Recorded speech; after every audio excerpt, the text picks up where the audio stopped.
Tonight on CBC Vancouver News. I feel like management needs to take accountability for creating this culture. Presenteeism. Is it helping spread COVID-19 in BC's long-term care homes? Also, I'm worried that she thinks that we've abandoned her. Seniors in isolation. Why some families think it's a bigger threat than the deadly virus. And all of our lives as families and survivors of this incident, they have changed. 1 year later, remembering the BC victims of Flight 752. This is CBC Vancouver News.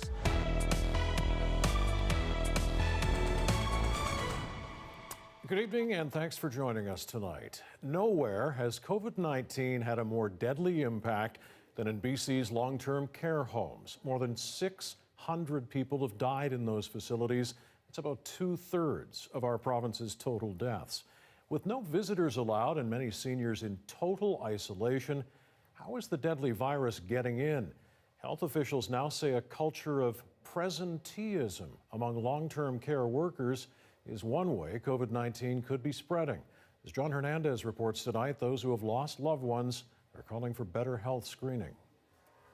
It's a sad start to the year for Bernadette Chung. Today is the funeral of her grandmother, who died of COVID-19. She was a beautiful person. Everybody loved her.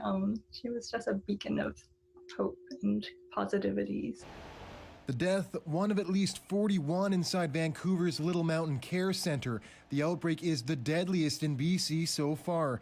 And while family members like Chung try to find out what went wrong, there's been few answers. But yesterday, BC's top doctor alluded to a culture of presenteeism, or workers coming in sick, as an area of concern. They become like family in many of our care homes, and nobody intentionally wants to bring it in. But we have seen that in many cases where people are in denial that I'm sick. It's a culture union leaders attribute to many years of staffing shortages, uneven pay, and limited sick days. All workers in healthcare, and frankly, all workers throughout the workforce, deserve to have good, adequate paid sick leave so that they don't have to make decisions about whether to go to work if they're feeling a bit sniffly. We're used to kind of showing up to work when we're sick. We know how serious that is right now with the virus. Dan Levitt says many health workers feel obligated to care for patients under any circumstances. He's the executive director of Tabor Village in Abbotsford, where an outbreak that killed 26 has been traced back to an asymptomatic worker. He says rapid testing across all LTCs could stem the tide. It would have made a big difference at Tabor Home and at other sites if rapid testing had been available. And I really think we would have been able to identify people before they were symptomatic. A move that would be welcomed by family members like Chung, who aren't blaming workers on the front line. At the end of the day, it's still management's responsibility to take this outbreak management, overseeing the staff and making sure this culture doesn't persist. A culture brought to light by the darkness of the pandemic. John Hernandez, CBC News, Vancouver. Got some good news tonight. The Tabor home outbreak is one of 5 at long-term care homes that the government is now declaring over today. But after 3 straight days with single-digit death tolls, our province is reporting another 18 deaths from COVID-19 tonight. 988 people have now died from the virus in our province. 617 more people received positive test results today. BC's total caseload is on track to hit 60,000 next week. 358 people currently hospitalized with COVID-19, 75 of those patients in intensive care. On another positive note, there are just over 6,100 active cases, the fewest number since November 15th. Just under 8,800 people are now being monitored as a result of possible exposure to the virus. And more than 46,000 people in BC have now received the first dose of the COVID-19 vaccine. BC's largest First Nations band is taking strict measures to stop the spread of COVID-19 within its community on Vancouver Island. Since the beginning of January, 23 cases have been confirmed in the Cowichan tribe members. There are almost 5,000 members within the Cowichan tribes, and Officials say the cases are limited to certain households. Now the Cowichan tribes have issued a shelter-at-home order. It does not prevent people from doing essential things such as going to work, going to school, going out for shopping, for supplies. So it's not a lockdown of our community. It's mostly, the purpose is just to limit movement. And that order will remain in place until January 22nd at 5 o'clock in the afternoon. Another political resignation over holiday travel tonight. The mayor of Castlegar is stepping down just days after defending his decision to travel. Bruno Tassoni and his family traveled about 200 kilometers to Mount Baldy near Oliver. In his resignation letter, Tassoni said he was the target of bullying and disrespect within City Hall. On Tuesday, Tassoni stood behind his decision to travel, saying the trip was necessary for his wife's mental health. A by-election will be held within 80 days. Now, seniors in care homes across BC are suffering from months of isolation because of COVID-19 outbreaks that started back in November. As Eva Yugwen-Senge reports, family members are worried the lockdowns that have kept seniors locked in their rooms are having a worse effect on their loved ones than the virus itself. I'm worried that she thinks that we've abandoned her. Leela Emery says her 76-year-old mother has been locked in her room 24 hours a day since mid-November, when an outbreak was first declared at Menno Home. Sandy Roberts is hard of hearing and can't communicate virtually. It feels like they're in a prison, right? Like they're locked inside their room. They cannot leave. They cannot have visitors. And I just feel like most of I don't think she's the only one, but are probably experiencing loneliness, hopelessness, abandonment, rejection, sadness. 42 out of 45 residents have tested positive for COVID-19 at Menno Home. 12 residents have died. Across the province, 51 long-term care, assisted living, and independent living facilities are on lockdown due to active COVID-19 outbreaks, meaning hundreds of seniors have been locked in their rooms since November. And staff are stretched thin when residents get sick and need more care. People may be more rushed than they were before, so for instance, if someone, with cognitive impairment this is just an example, may need coaxing to take their medications, and so maybe it takes a bit longer to get them to take it. Maybe you don't have that time. Seniors advocates say the full impact of isolation is immeasurable. People who are basically just dwindling away because they've lost hope, they're depressed, they won't eat, they haven't seen anyone who loves them. For months, they've started not to recognize their family if they do get to see them because they've seen them so seldom. Those kinds of issues can't be counted or kept track of. The Ministry of Health says 1,200 additional staff have been hired so far. With current outbreak protocols, residents living in facilities with active cases like Menno Home could end up living in total isolation in their rooms for nearly 3 months. The fact that we can't talk to her on the phone is, makes me sad, obviously. I just think it's a lot of isolation. Eva Yugwen-Senge, CBC News, Vancouver. The BC Teachers Federation is calling for more coronavirus protection for schools in the Fraser Health region tonight. 12 local union presidents released a statement calling for mandatory masks indoors and fewer kids in classes to allow for physical distancing. Dr. Bonnie Henry has maintained, however, that schools have not been a major source of transmission. Fraser Health is the region's hardest hit by coronavirus. The Delta Hospice Society, whose board has been at the center of an ongoing war over religious control and assisted dying, is laying off a group of its employees. The entire staff at the Irene Thomas Hospice in Ladner was notified today. The society says Fraser Health is about to evict them and expropriate $15 million in assets because they declined to euthanize patients. Operation of the 10-bed hospice was set to be taken over by Fraser Health in February, a move which would have cut the private society's directors out altogether.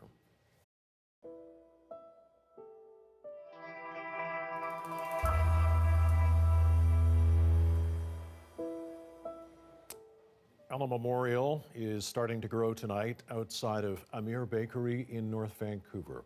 much like the candlelight vigil that was there exactly 1 year ago, when Ukraine International Airlines Flight 752, departing from Tehran, was shot down by Iranian forces shortly after takeoff. All 176 people on board were killed, many with links to Canada, including the family of this bakery's owner. At least 15 victims had ties to BC. Some were doctors, scientists, newlyweds, or even children returning from winter holidays. Our Tina Lovegreen has more on their family's search for justice and grief that has been compounded by the pandemic.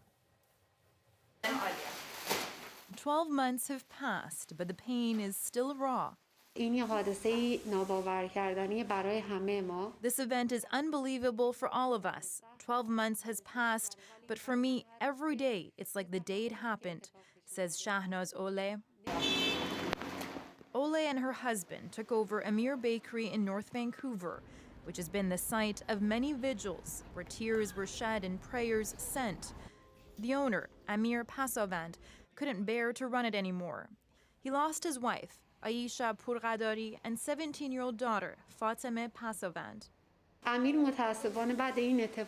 Amir, unfortunately, after this tragedy, just like a tree that breaks, he broke, and I don't think he'll ever bounce back. She says he built this entire bakery with his own hands, his wife and daughter working alongside him. When I entered the bakery for the first time through the back door, I came in crying because her shoes were still there. And I didn't know how to pick them up.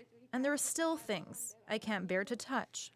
20-year-old Kimia Purshaban Oshubi lost both of her parents, Firuze Madani and Nasser Purshaban Oshubi. All of our lives as families and survivors of this incident, they have changed. We're now different people. We have different sentiments. We have different life routines because when you lose someone so close to you, they're always at the back of your mind. But there's pride in all she has accomplished this year. She's in her last year of her undergraduate degree at SFU with hopes of getting into medical school, a legacy to her parents, who were doctors, but unable to practice in Canada due to their foreign credentials. My parents understood the personal and the intelligent side of me, and so the conversations that we would have were very rich, and that richness is something I miss. The pandemic compounding the grief for families. Arman Aptahi lost his 37-year-old brother, Mehran, a postdoctoral fellow at UBC, researching how to remove micropollutants from water. It was a tough year. COVID particularly made everything even harder. It made my family even lonelier. His brother had gone to Iran to celebrate his one-year wedding anniversary with his wife after her visa to Canada was denied. Do you think you've gotten accountability for what happened? We haven't had any closure. We are not even close to justice, and I'm not optimistic about it. He believes the Canadian government is doing all it can, but Canada doesn't have access to the crash site or the evidence gathered by Iranian officials. They don't answer to the families, while they should answer to foreign countries that they don't have any relation with. Colliding with their grief, COVID-19, the pandemic, preventing the community from gathering to mark the somber anniversary. They feel disappointed. They don't see any actual or tangible action in terms of receiving justice. So in the emotional level, I don't see any calm. But virtually and in their own ways, the families vow to fight for justice and honor the loved ones that they lost 1 year ago. Tina Lovegreen, CBC News, North Vancouver.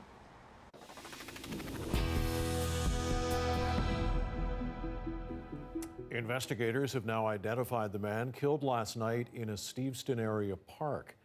Investigators say he was known to police, and the shooting death is believed to be linked to the ongoing gang conflict in the Lower Mainland.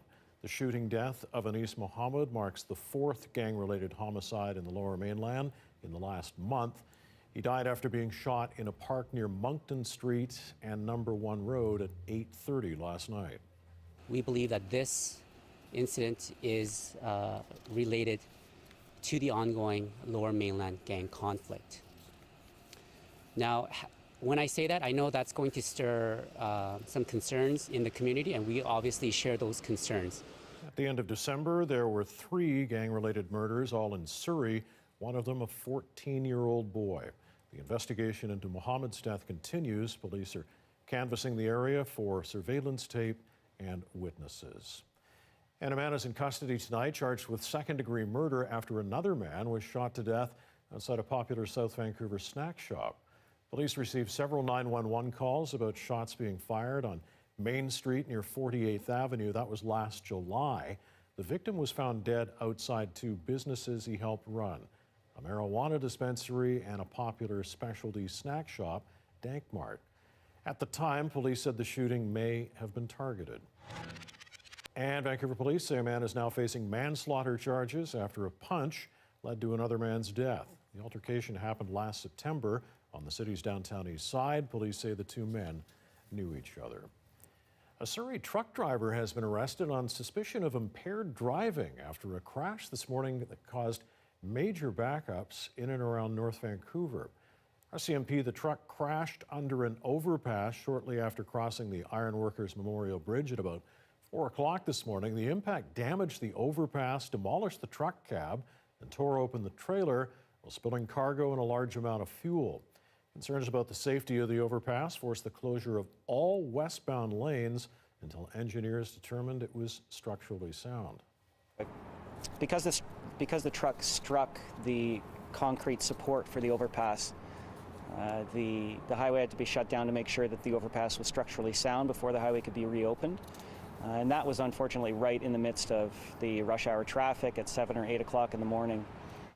The driver was treated for minor injuries, and the investigation there is ongoing.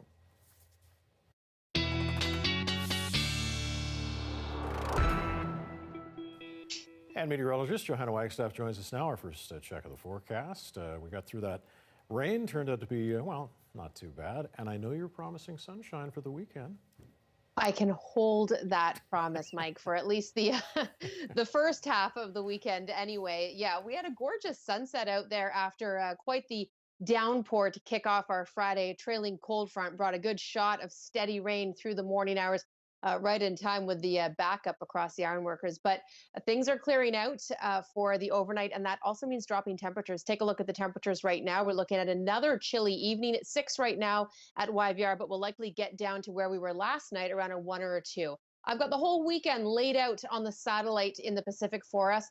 Break between systems for tomorrow, but then look at that. Sunday already looking at a new storm system headed for Haida Gwaii, and we will catch that in the form of rain for Saturday night into Sunday. So I'll take you through the timing and into next week coming up.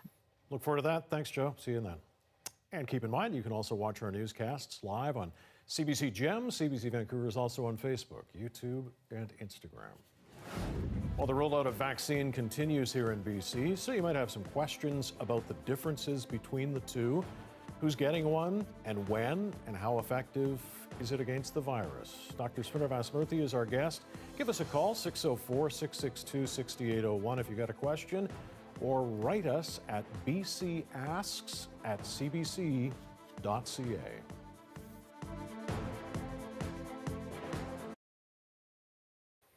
And thanks for staying with us during our commercial-free live stream tonight. Well, some members of PEI's Indigenous community are missing one of their biggest cultural celebrations. As Tony Davis reports, while small powwows have happened, larger ones are still on hold because of pandemic protocols. It's been a while since these members of Lennox Island First Nation have been able to dance and beat drums as a family. Many powwows were canceled back in May because of the pandemic, and any that happened were small because of health guidelines. While this family agrees the decision to stop celebrations was a good one, they say Indigenous youth are missing out.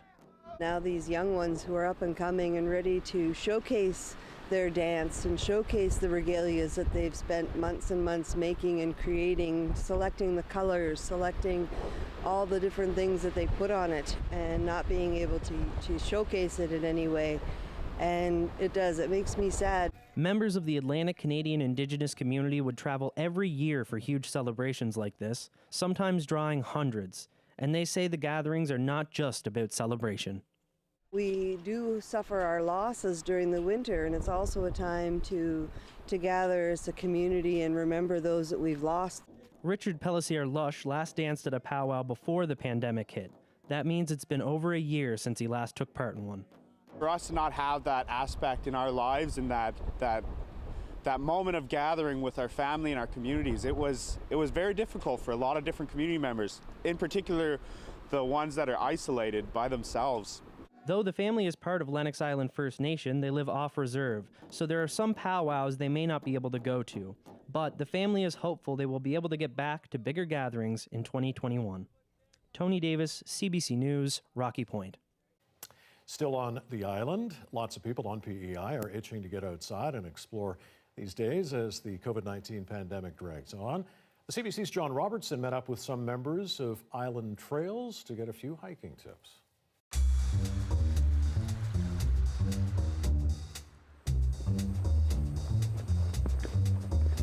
If you're interested in hiking on PEI's trails any time of the year, it's easily done, but it's really important that you pay attention to the gear that you wear.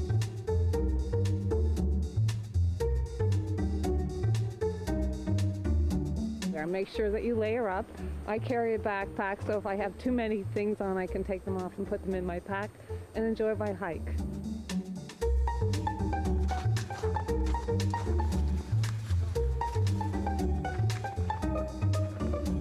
When you're walking on the trail, try to keep 6 feet apart. When people are approaching or you're approaching other people, so either step off to the side and let them go by, or let them step off and go aside, as well as keep your dog on a leash, especially when you're going around people. Back in just a couple of seconds, a lot more on COVID-19 across Canada. Stay right here.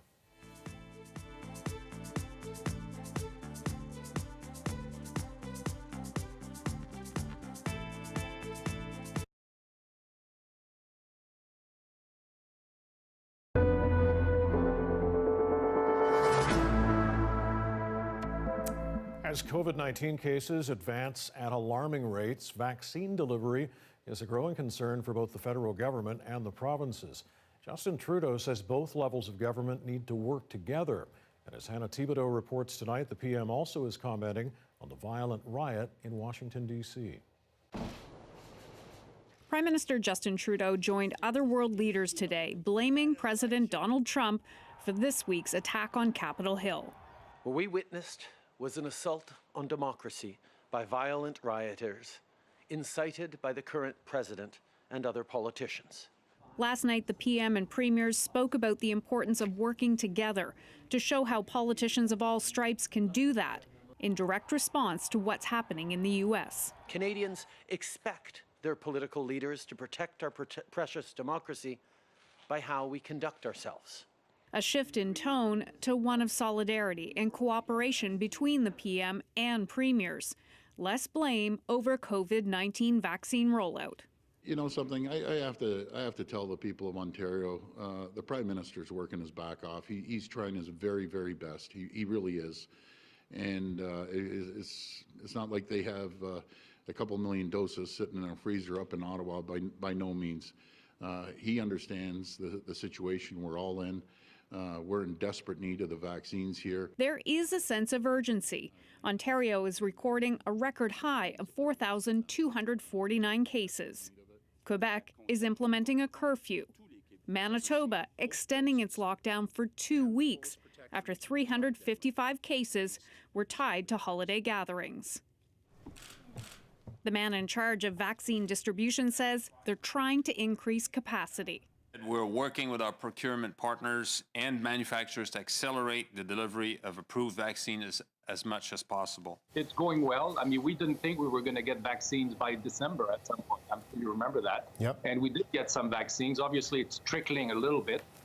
So that's kind of normal also. And there's going to be more and more deliveries. As vaccines become available, many people like these frontline workers are anxious to get the shots. Oh, yeah, absolutely. I can't wait. The federal government is sticking by its pledge, saying that anyone who wants a vaccine will be able to get one by September. but that's contingent on 2 more vaccines getting approval.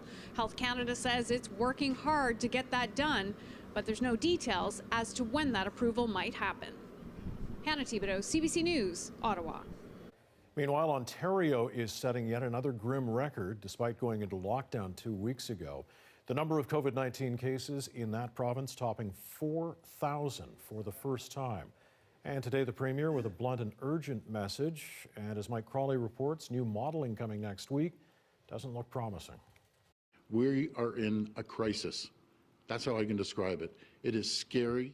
In Premier Doug Ford's voice, a deep sense of concern, perhaps even fear. This is so serious. Matter of fact, this is the most serious situation we've ever been in, ever, since the beginning of this pandemic.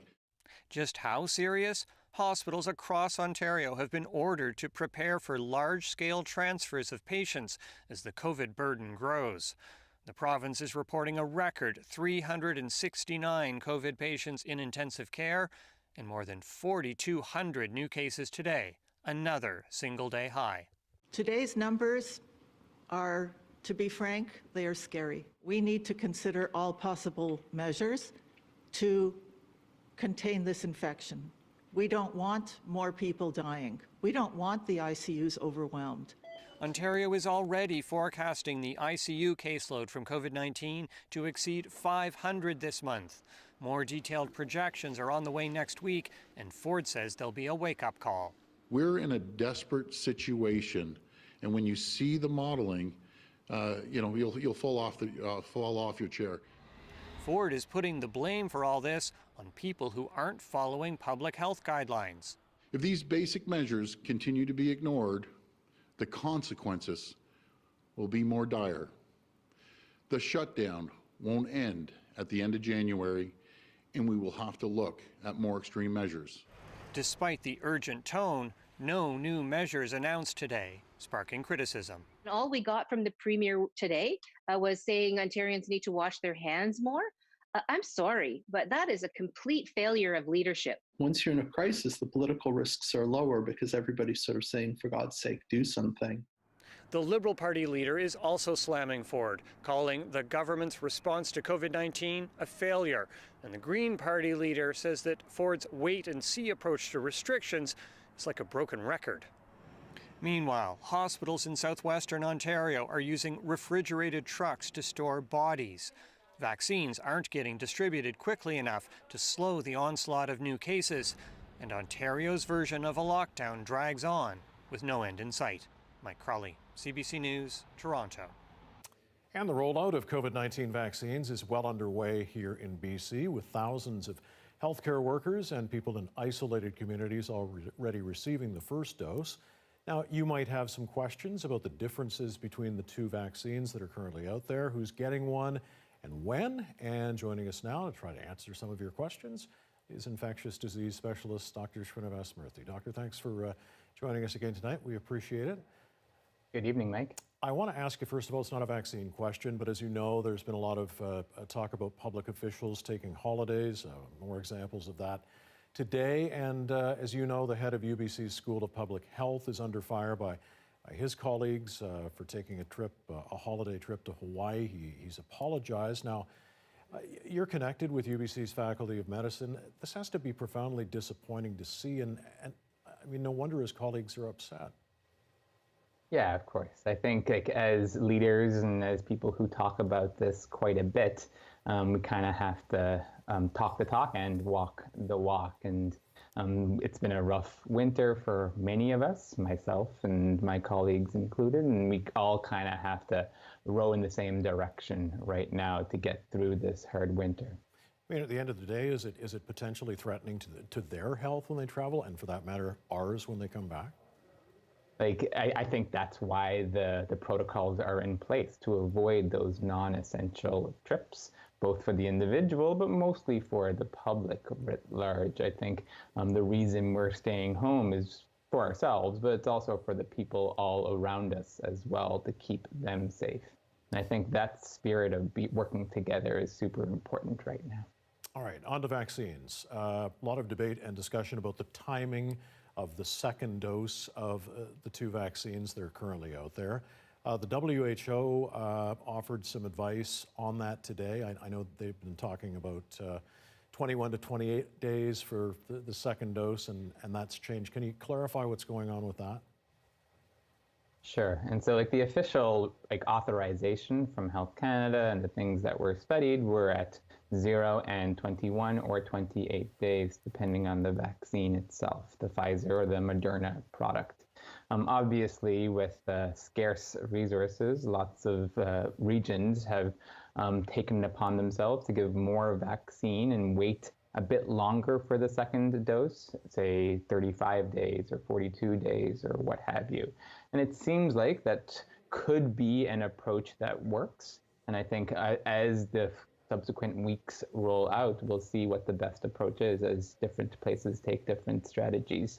I think fundamentally, the crucial part is making sure that the vaccine gets produced and gets delivered to the places that it needs to be, because I think that's going to be the main bottleneck. All right, let's get to some questions quickly here. Sydney emailing in tonight to ask, do all medical staff, hospital nurses, doctors, specialists have to take the vaccine? Is it mandatory for them? And then the second part of that, can I choose the vaccine I want to have, Pfizer or Moderna? So for the first one, it's not a mandatory vaccine. If you choose to receive it, you will be able to receive it, but it hasn't been made mandatory at this stage. And then choice of vaccine, and to be honest, it's not really an important choice based on the data of the currently authorized vaccines. There's really no appreciable difference between the two.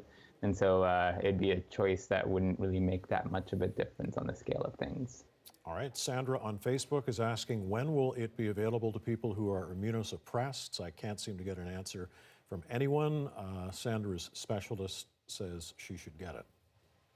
Yeah, and so the more and more communities are starting to recommend it for the immunosuppressed. There's no reason to think that this vaccine should be harmful in people who don't have functional immune systems. And as Sandra's doctor says, I think there may be some benefit. And so more and more regions are scaling out capabilities to give vaccine to that subgroup. And as that becomes available, I think Sandra and her doctor can have that conversation. Okay, and of course, so we're getting a lot of questions about the timeline. You know, when will I get the vaccine myself? Leslie has called in to ask, she's 78. When and how will I find out when I can get the vaccine? Sure, and so right now, the public health teams are working very hard at making sure every long-term care facility and all of the frontline healthcare workers are vaccinated, and then working down from there to people who are elderly, to people who have comorbidities, and so on.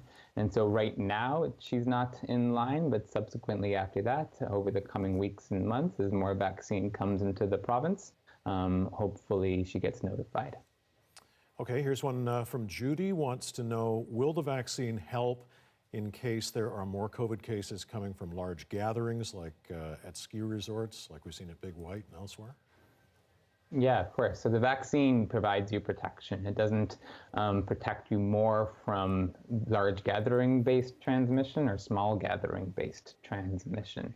And so I think getting the vaccine is the fundamental part. And remember, after getting the vaccine, still following public health guidance, because everyone around you may not have the vaccine, and still it remains not 100% effective. It still is a 95% effective vaccine. Okay, more questions about the timing. John is asking, how will my 93-year-old mother who lives alone in her own home be notified when she's able to get the vaccine? The how of the notification, our public health teams are working very hard at that exact messaging and that notification strategy as soon as it's available for that community and that age range. And so she'll hear about it, and I'm sure on CBC there'll be lots of notifications in various places for that purpose. All right, Gloria called in tonight to ask, can a double lung transplant recipient get the COVID-19 vaccine? There's no reason to think why not. Back to an earlier question about whether immunosuppressed people can get it, it's the same reason. It hasn't been tested per se in the studies, but to sort of weigh the risks and benefits at each thought process with that patient and their doctor to weigh whether that's right for them. Okay, and as you know, there's been a lot of questions about the pace of the vaccine rollout. Renee is asking, why aren't we seeing 24-hour vaccine clinics in our province? Like a part of the problem is the scarcity of the vaccine. I think by the time we finish these next couple of weeks, we'll likely run out of the vaccine that's coming from the federal government. And so waiting for the subsequent shipments to happen. And I'm not going to comment on the need for 24/7 vaccinations. I think it's super important that we get vaccine into arms as soon as possible. Dr. Murthy, we're out of time. Thank you very much for coming by and answering these questions tonight. We appreciate it. Have a good evening. Well, 2020 marked the rise of the Black Lives Matter movement, and Vancouverites joined the call for racial justice. But months after the protests have quietened, why has anything changed? Has it? We speak with Vancouverites who say the status quo is still the norm as they continue to push for equity.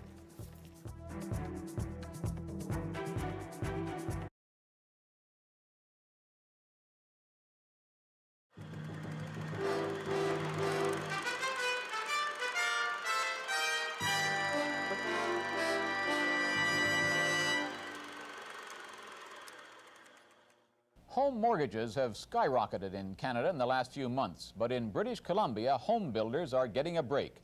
Starting today, mortgage rates are back down to 9 3/4%. The provincial government has freed $200 million in an attempt to make home mortgages affordable again. Colin Hoth explains how the new program will work. For the next 6 months, any BC resident starting construction of a new home worth under $95,000 will qualify for some of the cut-rate mortgage money. Some of it will go to finance construction of lower-cost rental units as well. The mortgages handled through the credit unions will be limited to 3.5-year terms. Homes financed with the government money will have to use BC-made lumber products. The prime dividend for the province will flow from the boost which construction of 4,000 new homes should give to the forest industry and its thousands of unemployed workers. Bennett says the program's a provincial response to unacceptable federal high-interest policies. He hopes government intervention in the money markets here will reverse that trend. We have moved into an area in which the federal government or the Bank of Canada is not allowing the money market or the price of money to work for the people. And we've moved where there is into that void as a provincial government to make things happen. The new home buyer in BC borrowing the provincial money stands to save as much as $150 a month on what he'd be paying on the 14 or 15% mortgages available elsewhere in the country. Colin Hoth, CBC News, Vancouver. Tonight, Nakasone is visiting his closest Canadian neighbor, British Columbia. Karen Webb reports. Can you speak Japanese? There are more Japanese Canadians in British Columbia than in any other province. And because of that, Prime Minister Nakasone's visit was designed to demonstrate how tight the ties are between the two countries. At the University of British Columbia, Nakasone dedicated a traditional Japanese bell tower given to the university by his government. And he also took part in a ceremony at Vancouver's newest luxury hotel, partly built with Japanese money. But most of his day was taken up with politics, from his breakfast meeting with the Prime Minister to this evening's state dinner. One of the people most eager to talk to Nakasone was Premier Bill Bennett. Bennett is a strong proponent of trade between Canada and Japan, but he would also like to see more Japanese investment in his province. Japan is a major customer for BC's resources, logs and timber, and is the biggest customer for the province's coal mines. But critics have said exporting raw resources has also meant exporting jobs to Japan. However, jobs have also been created here, particularly in the ports. Every Japanese car bought anywhere in Canada entered the country somewhere near Vancouver. This evening's events were affairs of state, a reception given by the Japanese Consul General, followed by a federal dinner to bid Nakasone farewell. Karen Webb, CBC News, Vancouver.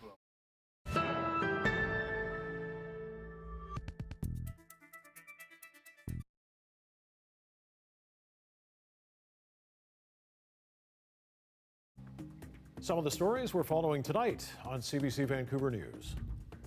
I feel like management needs to take accountability for either creating this culture or not being vigilant in their monitoring enough to recognize that this is happening. Health officials say a culture of presenteeism among workers is one way the coronavirus could be spreading in BC's long-term care homes. Workers who show up when they're sick is a big concern. Those who have lost loved ones are calling for better health screening. More than 600 people in our care centers have died of COVID-19 in BC. That's about 2/3 of the province's total deaths. And BC health officials are reporting another 617 new cases of COVID-19 today and 18 more deaths. 358 people are in hospitals, 75 of them in intensive care. More than 46,500 people have now received a vaccine dose. It's been a year since the tragedy and we haven't had any closure. We are not even close to justice. 1 year after Ukraine International Airlines Flight 752 was shot down by Iranian forces, families of the victims are still searching for justice, and their grief has been compounded by the pandemic. All 176 people on the plane were killed, with many having links to Canada. At least 15 victims had ties to BC. Well, 2020 was a year of racial reckoning for the Black community around the world and here in BC. But since the summer, protests have stopped and the movement has slowed.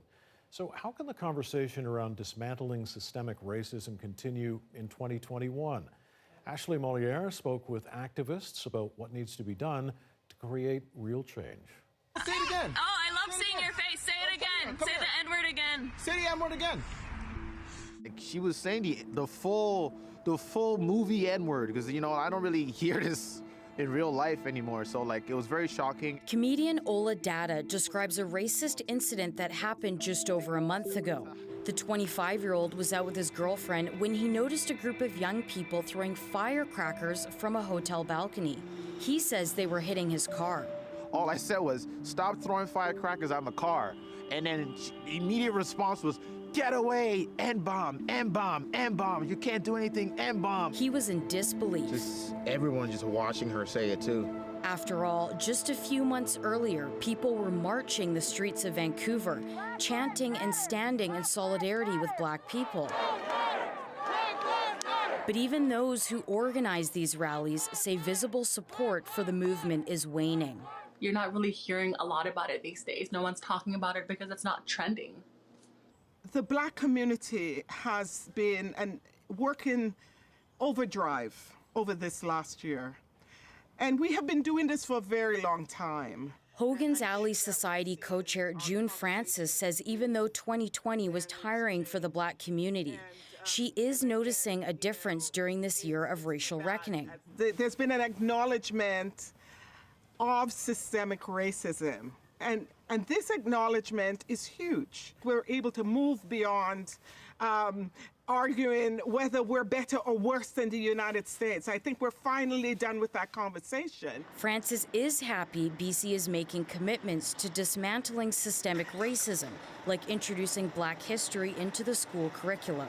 But in 2021, she feels there needs to be more action.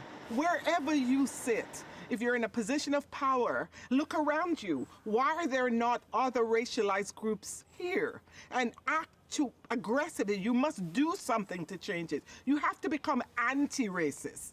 It's not sufficient to just sit and wait. Moving forward, all three agree. Black people need the support of everyone to see real change. If you kind of see this happening, you don't have to be, you don't have to be Black to have to address this. Racism needs to not be a taboo. People are afraid to discuss the topic of race. It's like, if you talk about it, that means you're racist all of a sudden. It's okay to have open conversations.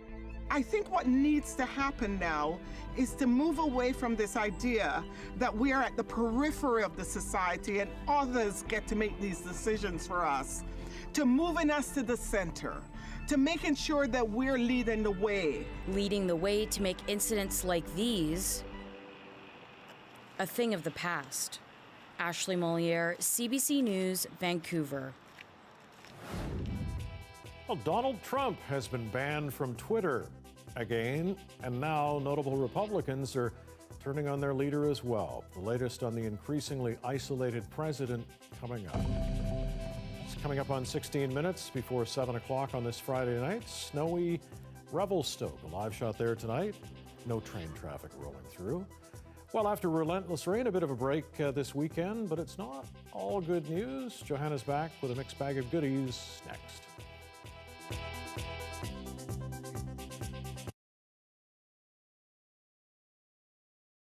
Come hell or high water, you'd be getting a ticket for this game. Oh, absolutely. Absolutely.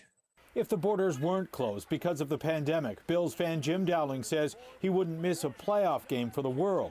Instead, he's going to have to make the best of watching the game from his home in St. Catharines with his neighbors. Barbecue, where all the goodies will be cooking, just like we're tailgating. That shed right there, those doors will open up, big TV will pop out. We'll be watching from either up here on the deck or down here where the bonfire pit's going to be set up. So you're literally going to sit outside and watch this game on TV? Oh, yeah. So it'll be like we're there. Allen got him. Touchdown, McKenzie. After finishing the season with a 13-3 record, which was good enough for first place in the AFC East Division, the Bills finished high enough to host their first playoff game in a quarter century. Never been to a Bills playoff game, waited 25 years. Jeff Zuck, who also lives in St. Catharines, says considering everything that's going on, this game would be extra special to watch in person. I'm just jealous of the people that get to go.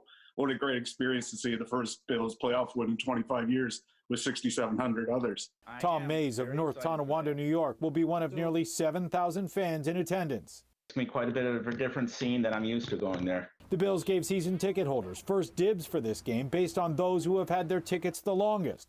Mays says there are a number of Canadians who would have come before him in the pecking order, but due to the closed borders, he managed to get tickets. Thank you, Canadians. I feel sorry for you. I think it stinks. But most Bills fans don't have a case of sour grapes because they can't go. They say it's hard to feel bad when your team is winning. Would you rather have the Bills be really good and not go, or just have it be like any other year where they're mediocre and be able to go to all the games you want? And I think the answer to that's obvious. The Bills will host the Indianapolis Colts in the AFC wildcard game tomorrow. Greg Ross, CBC News, Toronto.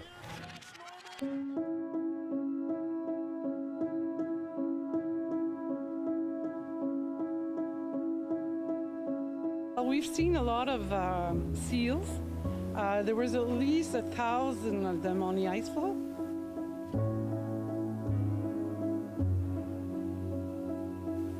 They're harp seals. It was quite a sight. Even yesterday at the Eel River Bar Beach, people were stopped all over looking at the sight of all the seals. Usually we get a few, but this time I find it was a lot more than usual. They were pretty far out. They were about mid-bay, but then I being so close to the water, I could watch inside, and as the tide rolled in, so they got closer. So as soon as they got closer, well, I took out my camera and I filmed them. It's unusual that they've drifted in that far. It's not unusual that they're around. They come into the Gulf of St. Lawrence in December, and they're sort of spending their time feeding and sort of getting bulked up in time for breeding. Usually, beta Chaleur is all frozen, so you don't necessarily see them. Right now, I think the only ice that's around is that ice that's drifting around or was drifting around in beta Chaleur, and so that's what they found, and they decided to take a rest.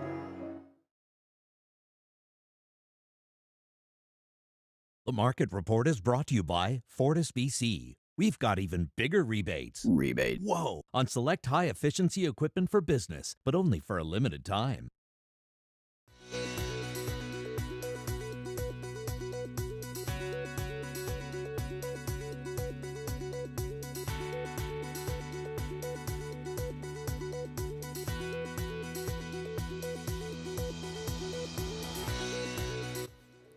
Some more numbers for you now. Unemployment is up in our country. Jobs declining in December for the first time since April. The economy shed nearly 63,000 positions, mostly part-time. However, that was offset by the creation of more than 36,000 full-time jobs.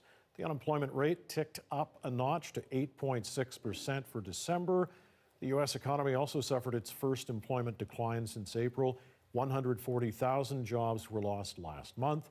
The unemployment rate held steady at 6.7%.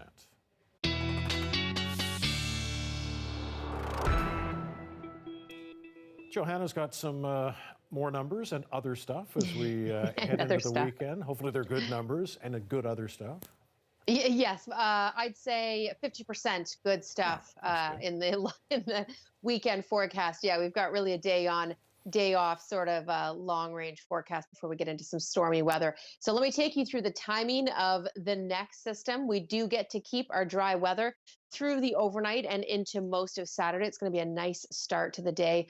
Increasing cloud, though, as we head into the afternoon. I think we'll stay dry, though, through the day. It's the evening hours that we'll watch for showers to move in. You can see them crossing the island in the afternoon. Sort of around 6, 7, 8 p.m. is when I think those showers will fill in for Metro Vancouver. It's not a long duration event. By Sunday afternoon, we'll get back into some dry periods, just not looking to see the sunshine on Saturday. On Sunday, I should say. Saturday's our day. High pressure is who we should thank for that Saturday sunshine. There's that cold front once again hitting the coast. Haida Gwaii likely looking at wind warnings. And as we head into Monday, watching yet another system. In fact, the start of next week is looking fairly stormy for the coast. I have to keep my eye on the warnings as we head into next week. Lots of sunshine tomorrow, though, across the province. It's been a nice stretch for the southern and central interior, as well as the Kootenays. You've had a few days of sunshine now, mix of sun and cloud for tomorrow. Temperatures are a little cooler than they have been, but still very mild across the province. 6 in through Victoria for tomorrow. We've got a 6 here in Vancouver. There's our sunshine. As we head into Sunday, as I mentioned, it's a morning story. We'll see a drier end to the day. Monday and through Tuesday. In fact, Monday overnight into Tuesday could be quite windy as well. We might see some breaks Tuesday afternoon. Rain back for Wednesday. It's going to be one of those weeks where I, find the sunshine each day for the day ahead. I'll do my job. Well, we'd appreciate that. Thanks, Joe. You're welcome.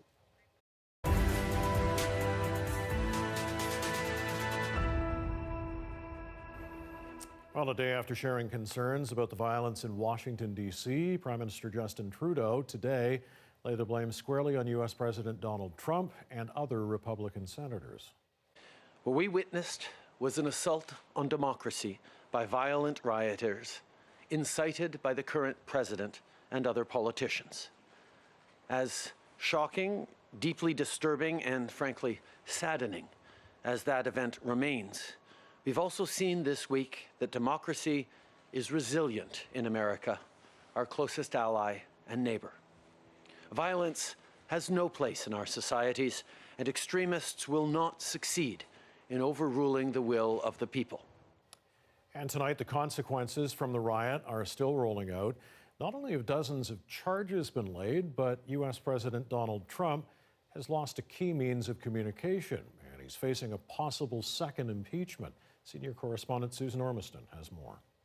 You'll never take back our country with weakness. But since Wednesday, it's Trump who's being weakened, accused now of willfully inciting violence against the U.S. government in new articles of impeachment drafted by House Democrats as they ratchet up pressure to remove him from office with fewer than 2 weeks to go. Tonight, Twitter silenced Trump permanently, suspending his account after more than 25,000 presidential tweets, citing the risk of further incitement of violence. Whose capital? Our capital! The riots this week crossed a line, even pitting some members of his own party against him. Donald Trump has acted shamefully. He has been in flagrant dereliction of his duty, and he will be remembered for having incited this and for having drawn more division into an already divided people. A new poll says 57% of Americans want Trump to resign, including a first Republican Senator, Lisa Murkowski. So help me God. Congratulations, Mr. President. Trump confirmed he will skip his successor's inauguration, the first president to do so in 150 years. Good, says President-elect Joe Biden. One of the few things he and I have ever agreed on. It's a good thing I'm not showing up. Biden again condemned the rioters as thugs, white supremacists, and anti-Semites. The FBI has arrested more, including Richard Barnett, smug, here in the Speaker's office. I own this goddamn house. This is my house. Indignant outside after being maced and now under arrest.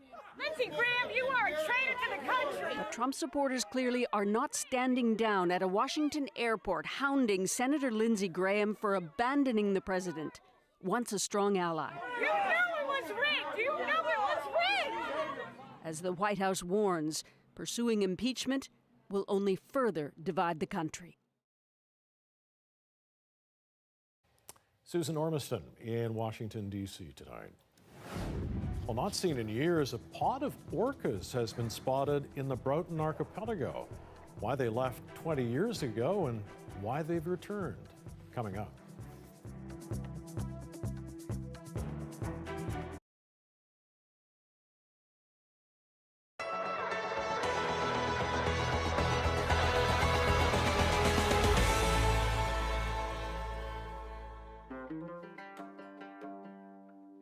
I started composing songs after the war started in Syria, and that was my way of releasing the pain of the people who suffered because of the situation and because of what's happening.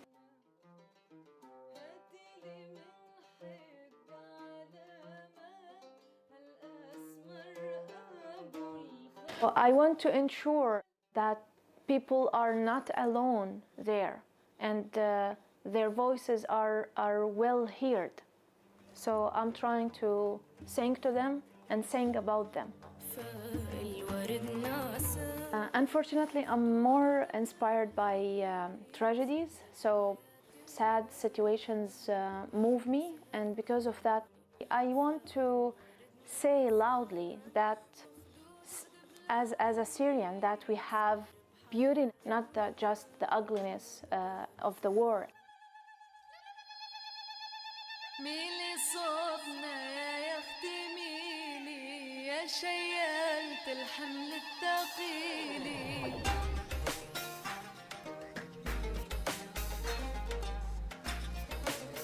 Syria is a beautiful place, actually. It's very colorful, and as I say about Canada, Canada is a beautiful mosaic, and Syria as well.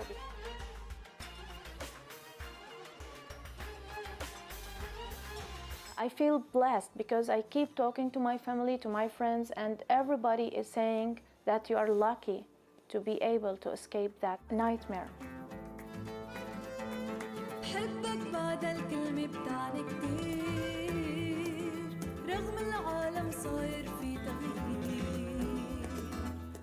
Things that I like about Canada is safety, the improved or developed life standards, human rights. But it's about a piece of me that's left behind. I feel like I'm thriving. I won a few awards here in Calgary, and I was the resident artist in the public library, and I was nominated for the YYC Music Award as well.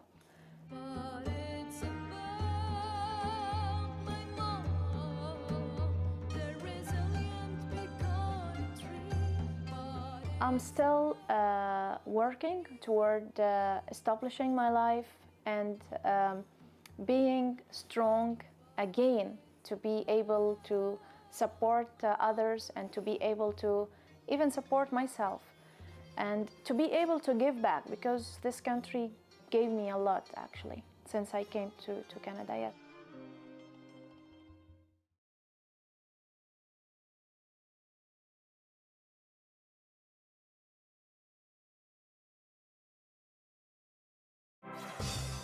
Hi, I'm Amy Bell, and here's what's in your CBC Vancouver inbox. Never miss out on a CBC contest, special series, or information.